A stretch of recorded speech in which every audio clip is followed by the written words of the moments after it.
नमस्ते to all. अब noun हमने नाउन पढ़ा है, उसके आगे आता है जेंडर। जेंडर होता है लिंग। लिंग का मतलब ये था, जेंडर का मतलब ये होता है कि हमें सामने पता चलता है कि सामने वाला आदमी है, औरत है, लड़की है, लड़का है, घोड़ा है, घोड़ी है, डॉग है, कैट है, क्या है। सामने वाला लड़की जाति, कॉमन नाउन क्या है उसका, कि वो लड़का है, तो जेंडर उसका पुल्लिंग में आएगा। लड़की वाला जेंडर है, फीमेल वाला है, तो वो स्त्रीलिंग में फेमिनाइन जेंडर में आएगा, और जो लड़का हो मैस्कुलिन जेंडर में आएगा। नेक्स्ट हमारा आता है अब ये नाउन जेंडर लिंग। तो सिंपल सा ये है कि जिसे जहाँ हमें ये पता चले कि सामने वाला मेल है या फीमेल है, तो उसको मुख्यतः हम कहते हैं लिंग, उसका लिंग निर्धारित किया जाता है। अब ये बनता है चार प्रकार से। पहला क्या होता है, फर्स्ट इसके काइंड्स होते हैं चार, फोर। पहला होता है इसका मैस्कुलाइन जेंडर। मैस्कुलाइन को बोलते हैं पुल्लिंग। पुल्लिंग क्या, मेल या पुरुषवाचक हो, जिससे पता चले कि सामने वाला पुरुष है। जैसे मैन, आदमी, हम कहते हैं man, he is a man, तो क्या पता चलता है हमें उसकी, वो है आदमी है, तो पता चल रहा है कि किसी आदमी, उसका लिंग क्या है, वो आदमी है। हॉर्स, घोड़ा है, हमें पता चलता है पुल्लिंग है। बुल, जो बैल होता है, बैल, सांड, उसको हम पता चलता है कि वो पुल्लिंग फीमेल है, तो मैस्कुलिन जेंडर। लॉयन, शेर है, तो पुल्लिंग हो जाएगा। बॉय, लड़का है, पुल्लिंग हो जाएगा। इसी तरह से कई सारे एग्जाम्पल्स इसके होते हैं जो पुल्लिंग में जाते हैं। पुल्लिंग जो, जिससे पता चले कि ये पुरुषवाचक है। नेक्स्ट आता है फेमिनाइन जेंडर। फेमिनाइन जेंडर मतलब स्त्रीलिंग। अब जिससे पता चले कि सामने वाली स्त्रीलिंग का है, मतलब लेडी है या फीमेल है। ये फीमेल स्त्रीवाचक होते हैं। जैसे गर्ल, गर्ल क्या होता है, लड़की, तो हमें पता चलता है गर्ल एक फीमेल है, लेडी लड़की वाले लिंग में जाती है। काऊ, काऊ हमें पता चलता है गाय है, तो गाय वो फीमेल में जाएगी, स्त्रीवाचक में जाएगी। कैट है, कैट बिल्ली, वो भी फीमेल के उसमें जाती है। वुमेन औरत होती है, औरत का भी फेमिनाइन जेंडर होता है। लॉयनस, जो शेरनी होती है। मेयर, घोड़ी। इस तरह से ये जो लिंग होते हैं, ये स्त्रीलिंग होते हैं, फेमिनाइन जेंडर होते हैं। नेक्स्ट हमारा आता है न्यूटर जेंडर। अब न्यूटर जेंडर वो नहीं, कॉमन जेंडर, सॉरी, थर्ड हमारा है कॉमन जेंडर। कॉमन जेंडर उभयलिंग होता है, जो स्त्री पुरुष दोनों के लिए आता है, जिससे मतलब जो स्त्री के लिए भी आ सकता है, पुरुष के लिए भी आ सकता है। हम कह नहीं सकते कि वे है किस, कौन है क्लियरली, जब तक उसके आगे नाम या कुछ और ना लगा दिया, कुछ वर्ड जो फीमेल या मेल वाले बताते हैं वो ना लगा दिया जाए, तब तक हमें कॉमन जेंडर में पता नहीं चलता कि क्या है। तो ये दोनों के लिए आते हैं। जैसे चाइल्ड है, तो चाइल्ड अगर बोलेंगे तो चाइल्ड खेल रहा है, तो चाइल्ड में लड़की भी हो सकती है, बच्ची, लड़का भी बच्चा भी हो सकता है, और बच्ची भी हो सकते हैं, कोई भी हो सकता है। तो ये चाइल्ड वर्ड जो होता है, ये कॉमन जेंडर में आता है। नेक्स्ट है बेबी। बेबी भी सेम है, बच्ची है या बच्चा है, कितना क्यूट बेबी है, कितनी क्यूट बेबी है, इस तरह से बेबी, ये बेबी है, मतलब बच्ची है या बच्चा है, इसके लिए कॉमन ही यूज होता है। टीचर है, कि वह टीचर है, वह टीचर है, मैं वर्ड बोलूँ ही इज अ टीचर। जैसे ही इज ए टीचर, ये तो शी टीचर ही आ गया। लेकिन अगर हिंदी में बात करें, टीचर, टीचर वर्ड मतलब सेंटेंस से अगर ही लगता है तो हमारा पता चल जाएगा कि जेंट्स के बारे में। लेकिन जो सिर्फ टीचर वर्ड्स होते हैं, ये वर्ड्स होते हैं, ये मैं इसी के लिए मैंने इसके एग्जाम्पल वगैरह नहीं लिखे हैं, जो लॉग में लिखते हैं कि जो ये वर्ड्स होते हैं ये कॉमन होते हैं। टीचर, लड़की के लिए भी टीचर, टीचर अगर कोई लड़की है उसके लिए भी टीचर ही यूज़ करेंगे कि टीचर है वो, और कोई लड़का है तो उसके लिए भी टीचर ही यूज़ करेंगे। स्टूडेंट है, कोई लड़की स्टूडेंट है, विद्यार्थी है, तो लड़की को भी स्टूडेंट ही बोला जाता है, और लड़के को भी स्टूडेंट ही बोला जाता है। कजिन, जो चचेरा है, चचेरे की कजिन है, तो लड़की भी कजिन और लड़का भी कि ये मेरा कजिन है, और लड़की है तो ये मेरी कजिन है। थीफ, चोर है, तो ऐसा नहीं कहते कि चोरनी आई थी तो बोलते सिंपल सा वर्ड ये थे कि चोर है, कि लड़का है तो ये चोर है, लड़की है ये चोर ही है। नेबर, पड़ोसी, नेबर पड़ोसी है, ये पता नहीं चलता कि पड़ोसी में लेडी की बात कर रहे हैं। नेबर पड़ोसी अगर लेडीज़ हैं या गर्ल्स कहीं रह रही, तो अगर वो पड़ोस में वहाँ रहते तो वो नेबर ही होंगी, चाहे लड़के रह रहे हों, चाहे लड़की, या आदमी या पुरुष, कोई भी हो। सर्वेंट, नौकर है कोई, तो नौकर के लिए भी सेम वही है कि लड़की है उसे भी नौकर बोला जाता है, सर्वेंट बोला जाता है, और लड़का है तो उसे भी सर्वेंट ही बोला जाएगा। नेक्स्ट आता है neutral gender. Neutral gender simple है कि जो वस्तु निर्जीव होती है, हमारी निर्जीव वस्तुओं के लिए न्यूट्रल जेंडर होता है। जो वस्तु निर्जीव होती है, जिनमें जान नहीं होती, तो ये तो सिंपल है। कॉपी, नोटबुक, बुक, किताब में जान नहीं होती। रूम है, कमरा है, उसमें जान नहीं होती। पेपर है, पेपर में जान नहीं होती, निर्जीव है।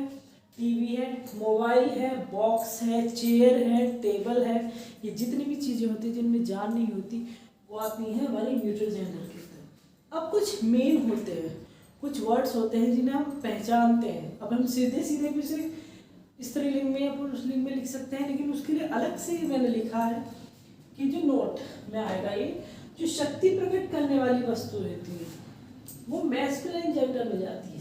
सीधा सीधा मैं इसको यहाँ भी लिख दूँ तो भी कोई इफेक्ट नहीं पड़ेगा, फिर भी शक्ति प्रकट करने वाली वस्तुएं मैस्कुलाइन जेंडर में जाती है। मतलब उनके साथ ही हिज मेनली यूज होगा, मैस्कुलाइन जेंडर में जाएगी। कैसे? सन है, सन एक पावरफुल चीज है, शक्ति को प्रकट करता है। विंटर है, जो मौसम है ठंड का, विंटर भी पावरफुल में ही आएगी। समर है, गर्मी, ये भी इसी के अंदर आएगी कि पावरफुल चीज है, एक शक्ति है समर है। गर्मी आते ही लोग एक पावर है कि गर्मी है। डेथ, टाइम, समय पावरफुल होता है। डेथ पावरफुल होती है, आनी ही है।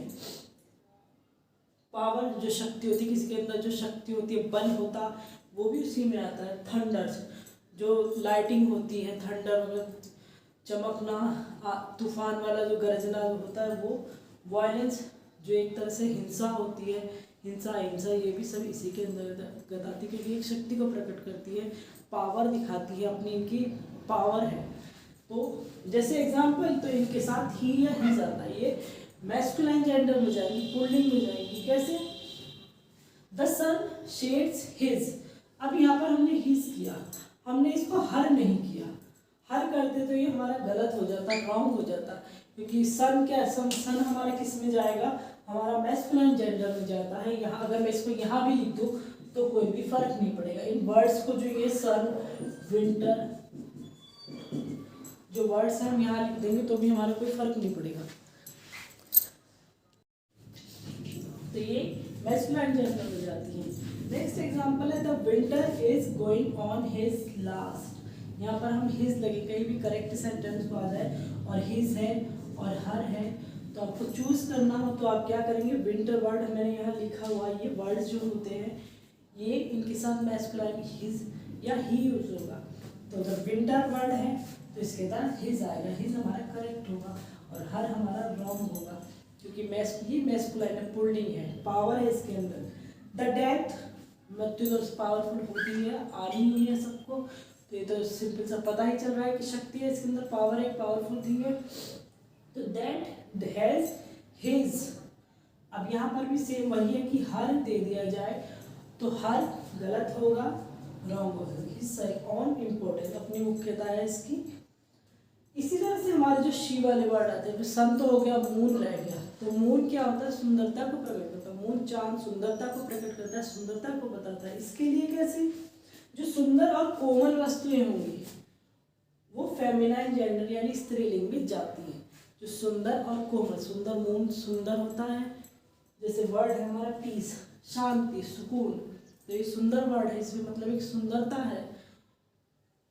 वॉयलेंस में हिंसा आ रही थी, हिंसा का क्या है, तो एक पावरफुल चीज़ है कि हिंसा पावर, शक्ति को प्रकट कर रहा है।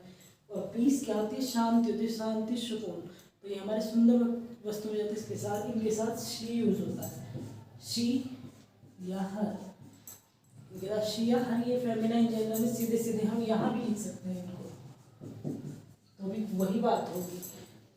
अब पीस है, नेचर है, प्रकृति है, प्रकृति अपने आप में सुंदर है। अर्थ है, अर्थ सुंदर होती है, पृथ्वी, धरा सुंदरता में काउंट की जाती है।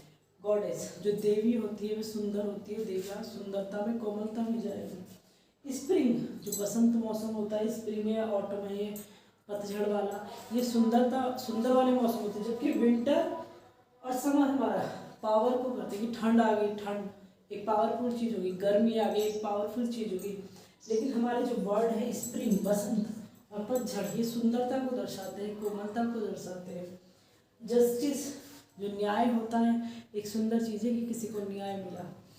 मर्सी दया, किसी के पास दया है, किसी के अंदर दया भाव है तो सुंदरता में आता है, उसकी अच्छाई में आता है। होप आशा, हम किसी चीज़ की आशा करते हैं तो आशा करना एक अच्छी चीज़ मानी गई, सुंदर चीज़ मानी गई। अच्छा कि आशा कभी निराश नहीं होनी चाहिए, आशा रखनी चाहिए अंदर, तो अच्छी चीज़ मानी गई। चैरिटी दान, दान करना अच्छा होता है।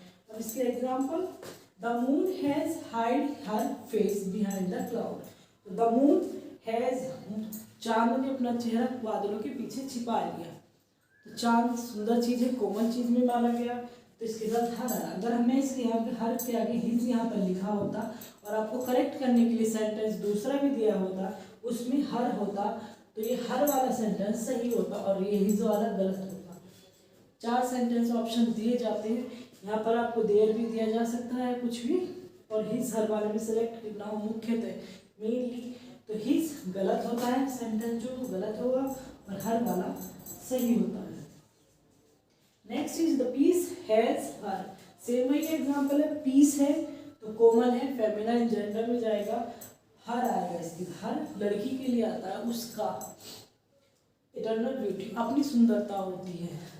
The earth moves on her way, earth का एग्जाम्पल है, मुख्यतः आता ही है। तो हर, अगर सेंटेंस यहाँ पर लिखा दिया जाए, द अर्थ, या अर्थ भी कर सकते हैं, मूव्स ऑन हिज वे। अब इन 2 सेंटेंस में से आपसे करेक्शन अगर पूछ लिया जाए तो हर वाला जो होगा वो सही होगा और हिज वाला जो होगा वो गलत होगा। इस तरह से करेक्ट करने के लिए आते हैं ये वर्ड्स। ये पता होने वाली चीज़ है कि हम इसके साथ ये वाला पार्ट इसका इम्पोर्टेंट में आता है। बाकी जो इसके आगे जो बनते हैं, जैसे जेंडर जो चेंज होते हैं, मैस्कुलाइन से फेमिनाइन कैसे बनता है, वो आपको नेक्स्ट वीडियो में बताया जाएगा। Thanks a lot.